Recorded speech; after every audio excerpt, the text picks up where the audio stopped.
আশুরাতে 1 বছর পূর্বের গুনাহ আল্লাহ সুবহানাহু ওয়া তাআলা আশুরার একদিন সিয়ামে মানুষের 1 বছরের পূর্বের গুনাহ ক্ষমা করে দিবেন।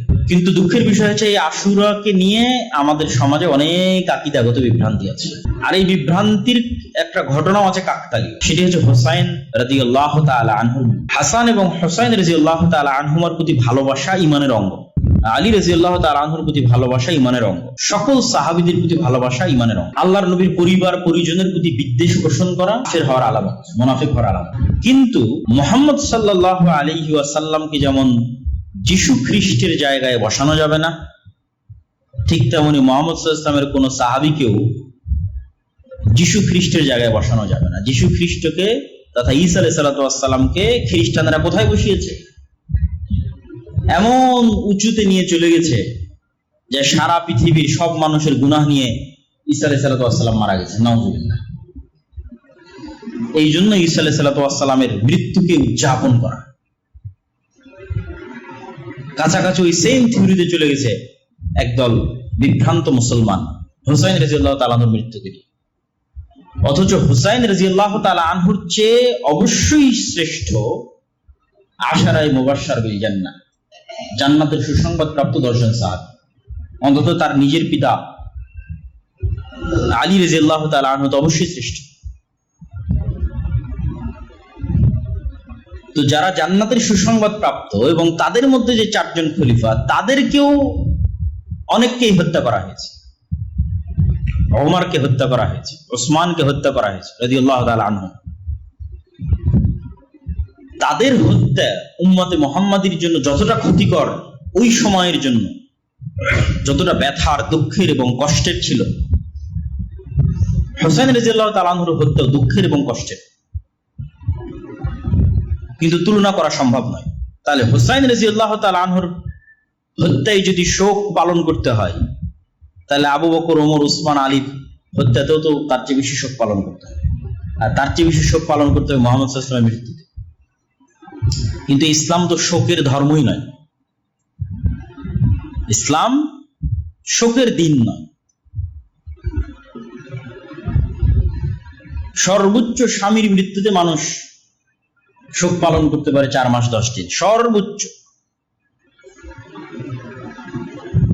সেখানে যুগ যুগ যাবত আমরা একটা বিভ্রান্ত আকীদাকে লালন করে, যেই দিনে মূলত মুসা আলাইহিস সালাতু ওয়াস সালামের মুক্তিতে খুশি হয়ে সিয়াম পালন করার কথা, সেই দিনকে আমরা তাজিয়া মিছিল এবং বিভিন্ন কিছু, এবং আশুরা মুহররমকে, যেটা শরীয়তে ছিল মানুষ জানেই না যে আশুরা মুহররম মানে মুসা আলাইহিস সালাতু ওয়াস সালামের মুক্তি। সবাই জানে আশুরা মুহররম মানে হুসাইন রাদিয়াল্লাহু তাআলা আনহুর হত্যা। এইটা হচ্ছে পলিটিক্স। শিয়া এবং সুন্নিদের যে দ্বন্দ্ব, এটার শুরুটা পলিটিক্স থেকে, রাজনীতি থেকে। এবং গল্প বলাতে যেহেতু তারা বেশি এক্সপার্ট, উপন্যাস লিখতে বেশি এক্সপার্ট পারস্যরা, ফলত হৃদয় বিদারক এই গল্পকে অনেক হাইলাইট করে হৃদয় বিদারক অসংখ্য সাহিত্য তৈরি হয়েছে। বাংলাতেও অসংখ্য সাহিত্য তৈরি হয়েছে এবং এটাকে একটা কালচারে রূপান্তর করা হয়েছে। এবং এটাকে শোক পালন, এই দিনে শোক পালন করাকে এবং নিজের উপর জুলুম করাকে ইবাদত বানানো হয়েছে, যেটার সাথে ইসলামের ন্যূনতম সম্পর্ক নেই। মানুষ নিজের গায়ে আঘাত করবে ছুরি দিয়ে, হাজার হাজার মানুষ রক্তাক্ত করবে নিজের মাথাকে, কষ্ট দিবে নিজেকে, এর সাথে ইসলামের ন্যূনতম সম্পর্ক নেই। এগুলো সম্পূর্ণরূপে হারাম। মানুষ নিজেকে কখনোই কষ্ট দিতে পারে না, ইসলামে নিষিদ্ধ। লা তুলকু আইদিকুম, তোমরা নিজেদেরকে তাহলুকা, স্বেচ্ছায় ধ্বংসের দিকে নিক্ষেপ করিও না, আল্লাহর আদেশ। এবং আত্মহত্যা ইসলামে হারাম। এগুলো কাছাকাছি আত্মহত্যার মতো প্রবণতা। তো এই ধরনের বিভ্রান্ত এবং ভ্রান্ত আকীদা থেকে বের হয়ে এসে আমাদের আশুরা মুহররমের সঠিক আকীদা এবং সঠিক বিশ্বাস লালন করতে হবে। হ্যাঁ, আল্লাহ সুবহানাহু ওয়া তাআলা 4টি মাসকে হারাম করেছেন এবং পবিত্র কোরআনে আয়াত অবতীর্ণ করে সেটা স্পষ্ট করেছেন। ইন্না ইদ্দাতাশ শুহুরি ইনদাল্লাহ 12 শাহরান ফি কিতাবিল্লাহ।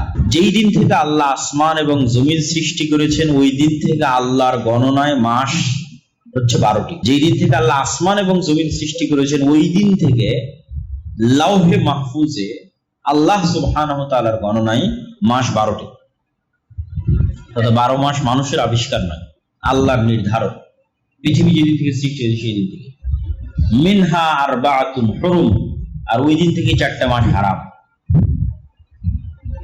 হারাম শব্দের অর্থ হচ্ছে রেস্ট্রিক্টেড, নিষিদ্ধ।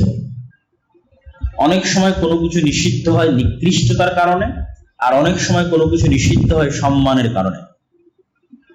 নিষিদ্ধ মানে নিকৃষ্টতা নয়, কখনো নিষিদ্ধ হয়েছে সম্মানের কারণে। যেমন আপনারা বলেন যে মাহরাম, মেয়ের সাথে মাহরাম যেতে হবে। মাহরাম মানেও কিন্তু হারাম। কি হারাম? ওই মেয়ের সাথে যার বিবাহ হারাম, সে তার মাহরাম। যেমন মেয়ের সাথে তার পিতার বিবাহ হারাম, নিষিদ্ধ। এই নিষিদ্ধ মানে একজন আরেকজনের জন্য নিকৃষ্ট না। হারাম কখনো নিকৃষ্টতার কারণে এবং কখনো সম্মানের কারণে। তাহলে ঠিক তেমনি সম্মানের কারণে হারাম কি? প্রাইম মিনিস্টার যে এরিয়ায় আছে, সংসদ ভবন যে এরিয়া আছে, রেস্ট্রিক্টেড এরিয়া। ক্যান্টনমেন্ট যে এরিয়া আছে, নিকৃষ্ট হওয়ার কারণে রেস্ট্রিক্টেড না, অনেক দামি হওয়ার কারণে রেস্ট্রিক্টেড। অনেক দামি ভিআইপি পার্সনরা সেখানে আছে, রাষ্ট্রের গুরুত্বপূর্ণ দামি জিনিস রেস্ট্রিক্টেড, নিষিদ্ধ। তো এইরকমই আল্লাহ সুবহানাহু ওয়া তাআলার বিধানে কিছু শহর হারাম, কিছু এলাকা হারাম, কিছু মাস হারাম।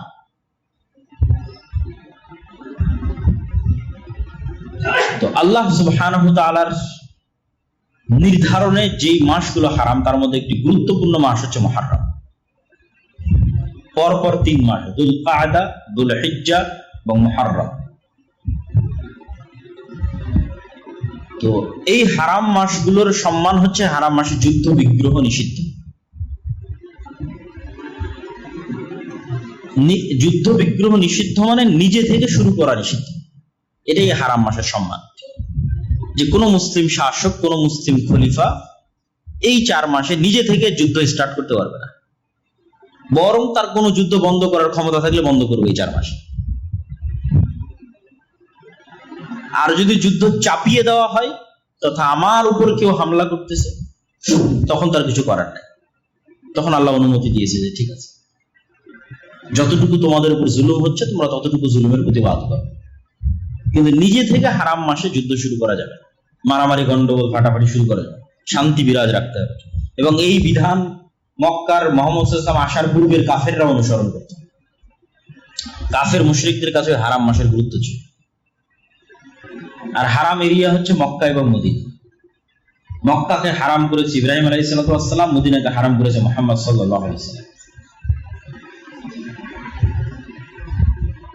তো মুহররম মাসের 10 তারিখ, আশুরা মানে দশম, 10th।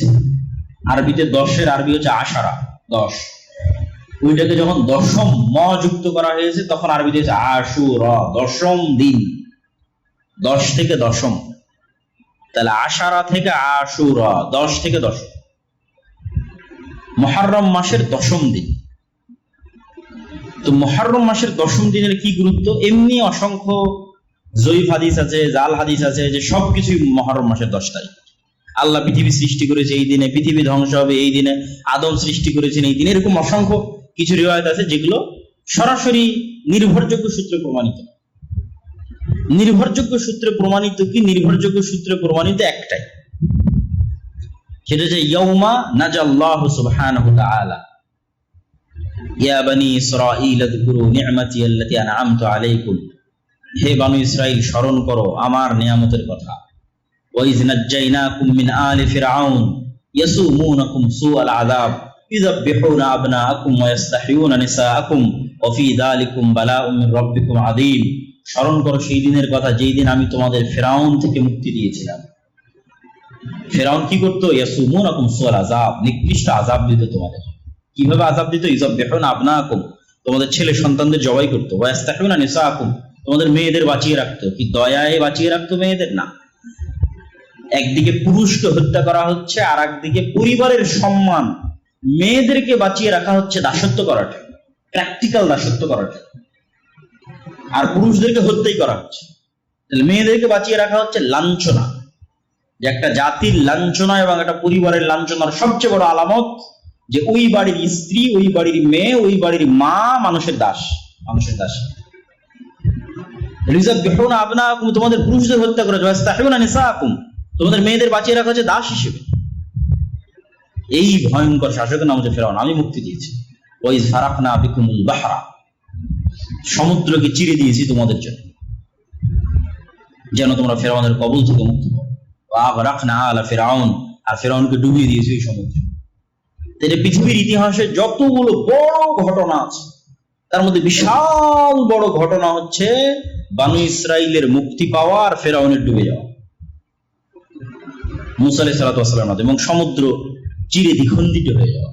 এই ঘটনা যেই দিন ঘটেছে সেটাই মুহররমের 10 তারিখ, এবং আজও ইহুদিদের কাছে এই দিন খুবই সম্মানিত, এবং তারা এই দিনের যে নামে তারা উদযাপন করে সেটা হচ্ছে ইয়ম কিপ্পুর। হিব্রু ভাষায় যেটাকে আমরা আশুরা বলছি ওটাকেই বলা হয় ইয়ম কিপ্পুর। তো রাসূলুল্লাহ সাল্লাল্লাহু আলাইহি ওয়াসাল্লাম যখন মদিনায় গেলেন তখন মদিনার ইহুদিরা এই দিনে সিয়াম পালন করত, তখন রমজানের সিয়াম আসেনি। তো রাসূল সাল্লাল্লাহু আলাইহি ওয়াসাল্লাম বললেন, তোমরা কেন এই দিনে সিয়াম পালন করো? তো বললো এই ঘটনা। আল্লাহ নবী বললেন, ফানাহনু আহাক্কু আওলা বিমূসা মিনকুম, বলছে মুসার খুশিতে খুশি হওয়ার হকদার তোমাদের চেয়ে আমি বেশি। কেন মুসা যেই তাওহীদের দাওয়াত দিত, যেই সিরাতে মুস্তাকিমের দাওয়াত দিত, এবং যেই ধারাবাহিক নবুয়তের ধারাবাহিকতায় মুসা, তারপর আরো পরে ঈসা আলাইহিস সালাম, সেই ধারাবাহিকতায় আমি মুহাম্মদ সাল্লাল্লাহু আলাইহি ওয়াসাল্লাম। তাহলে মূলত মুসা আলাইহিস সালামের সকল কষ্টে কষ্ট পাওয়ার এবং সকল খুশিতে খুশি হওয়ার মূল হকদার হচ্ছে আমি। কেন তোমরা এখন নামে মুসা আলাইহিস সালামের অনুসারী, কিন্তু কাজে পথভ্রষ্ট, অভিশপ্ত। তো রাসূল সাল্লাল্লাহু আলাইহি ওয়াসাল্লাম সিয়াম পালন করলেন, এবং ইহুদিদের বিরোধিতার খাতিরে একদিন আগে অথবা একদিন পরে আরেকটা সিয়াম দিন অতিরিক্ত করে দিলেন।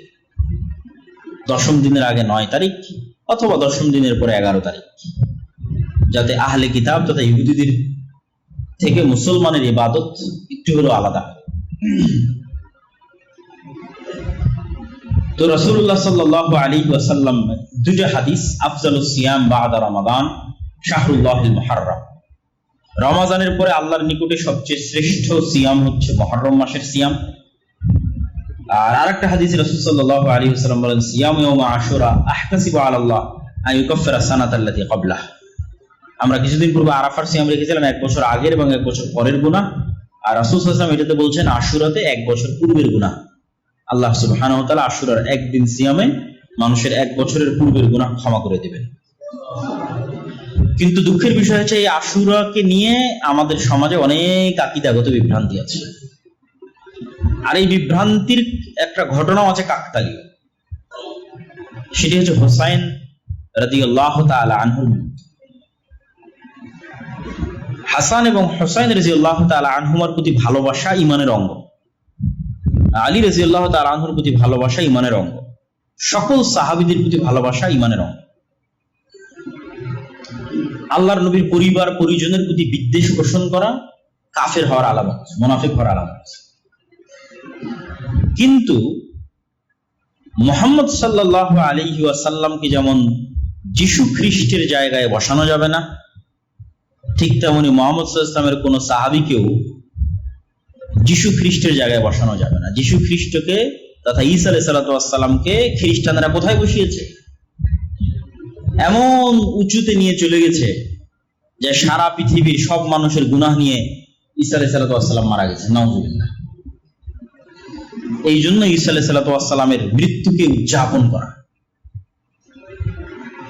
কাছাকাছি ওই সেম থিওরিতে চলে গেছে একদল বিভ্রান্ত মুসলমান হুসাইন রাদিয়াল্লাহু তাআলা আনহুর মৃত্যুকে। অথচ হুসাইন রাদিয়াল্লাহু তাআলা আনহুর চেয়ে অবশ্যই শ্রেষ্ঠ আশারায়ে মুবাশশার বিল জান্নাহ, জান্নাতের সুসংবাদ প্রাপ্ত 10 জন সাহাবী।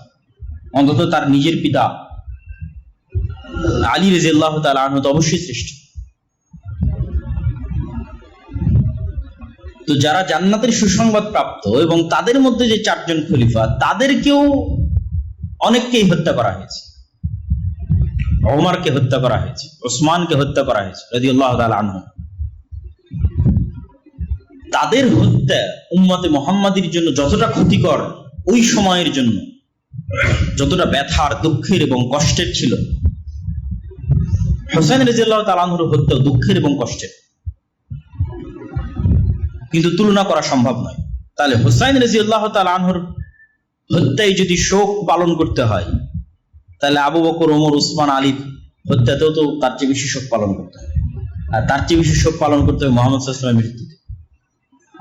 কিন্তু ইসলাম তো শোকের ধর্মই নয়, ইসলাম শোকের দিন নয়। সর্বোচ্চ স্বামীর মৃত্যুতে মানুষ শোক পালন করতে পারে 4 মাস 10 দিন সর্বোচ্চ। সেখানে যুগ যুগ যাবৎ আমরা একটা বিভ্রান্ত আকীদাকে লালন করে, যেই দিনে মূলত মুসা আলাইহিস সালাতু ওয়াস সালামের মুক্তিতে খুশি হয়ে সিয়াম পালন করার কথা, সেই দিনকে আমরা তাজিয়া মিছিল এবং বিভিন্ন কিছু, এবং আশুরা মুহররমকে, যেটা শরীয়তে ছিল মানুষ জানেই না যে আশুরা মুহররম মানে মুসা আলাইহিস সালাতু ওয়াস সালামের মুক্তি। সবাই জানে আশুরা মুহররম মানে হোসেন রাদিয়াল্লাহু তাআলা আনহুর হত্যা। এইটা হচ্ছে পলিটিক্স। শিয়া এবং সুন্নিদের যে দ্বন্দ্ব, এটার শুরুটা পলিটিক্স থেকে, রাজনীতি থেকে।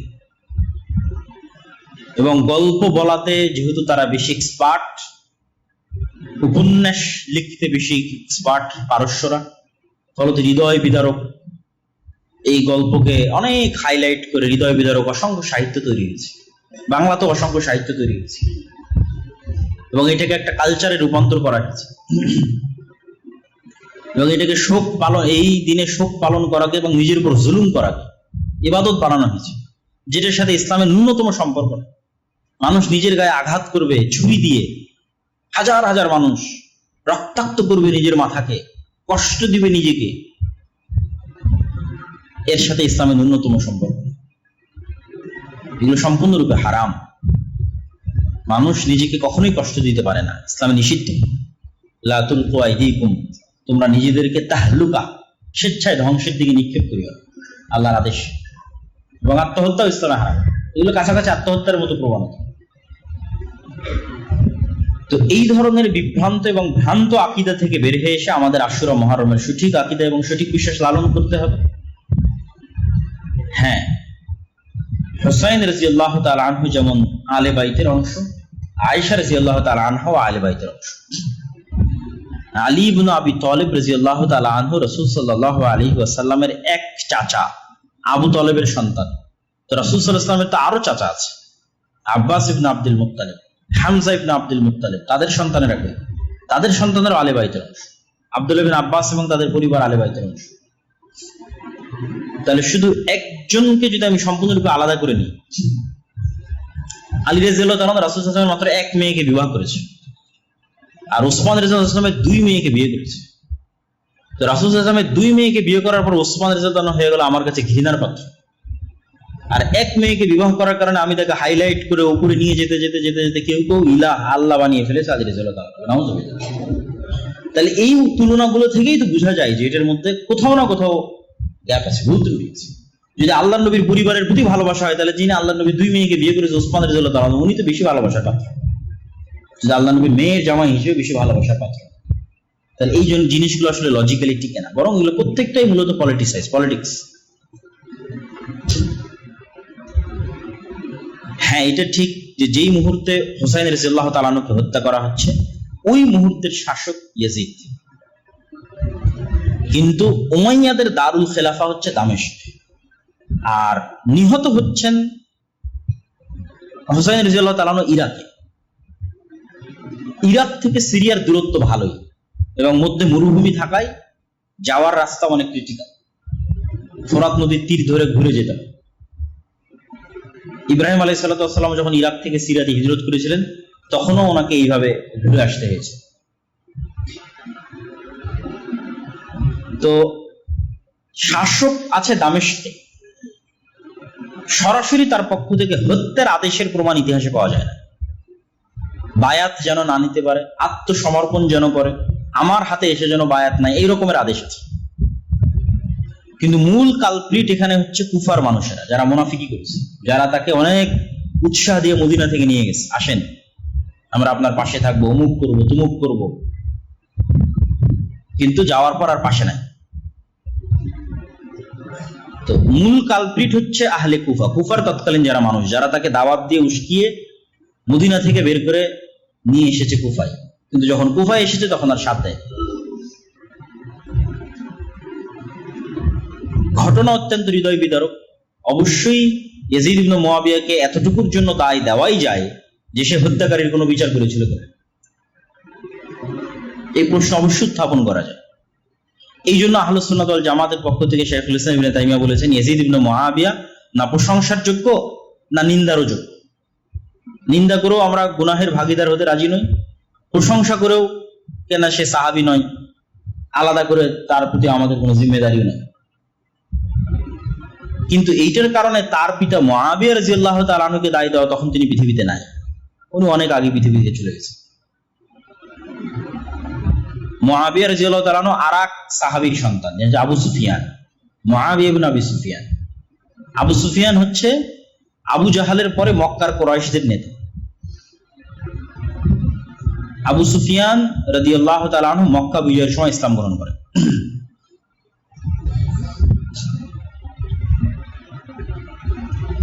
এবং আবু সুফিয়ান রাদিয়াল্লাহু তাআলা আনহু এবং তার সন্তান মুআবিয়া রাদিয়াল্লাহু তাআলা আনহু রাসূল সাল্লাল্লাহু আলাইহি ওয়াসাল্লামের অনেক নিকটস্থ এবং অনেক কাছে। যারাই পূর্বে কাফের থেকে মুসলমান হয়েছে তাদের কারো প্রতি বিদ্বেষ রাখার সুযোগ নাই, তার পূর্বের কাফের অবস্থার কারণে। কি জন্য সুযোগ নাই? ওমর রাদিয়াল্লাহু তাআলা আনহু তো পূর্বে কাফের ছিলেন, মুশরিক ছিলেন, রাসূল সাল্লাল্লাহু আলাইহি ওয়াসাল্লামের শত্রু ছিলেন। খালিদ বিন ওয়ালিদ এক যুদ্ধে মুহাম্মদ সাল্লাল্লাহু আলাইহি ওয়াসাল্লামের বিরুদ্ধে বিজয় অর্জন করেছে, উহুদের যুদ্ধে। পরে খালিদ বিন ওয়ালিদ তো সব যুদ্ধে মুসলমানদের নেতৃত্ব দিয়েছে। আজ যতদূর পর্যন্ত মুসলমানদের সীমানা সবই খালিদ বিন ওয়ালিদের অবদান। তাহলে যেই কারণে আপনি ওমর রাদিয়াল্লাহু তাআলা আনহুকে ঘৃণা করতে পারেন না, খালিদ বিন ওয়ালিদকে পারেন না, ওই কারণে আবু সুফিয়ান এবং মুআবিয়া বিন আবু সুফিয়ানকে পারেন না। বরং ঘৃণা করা তো বহু দূরের কথা, ঘৃণা রাখলে মানুষ কাফের হয়ে যেতে পারে।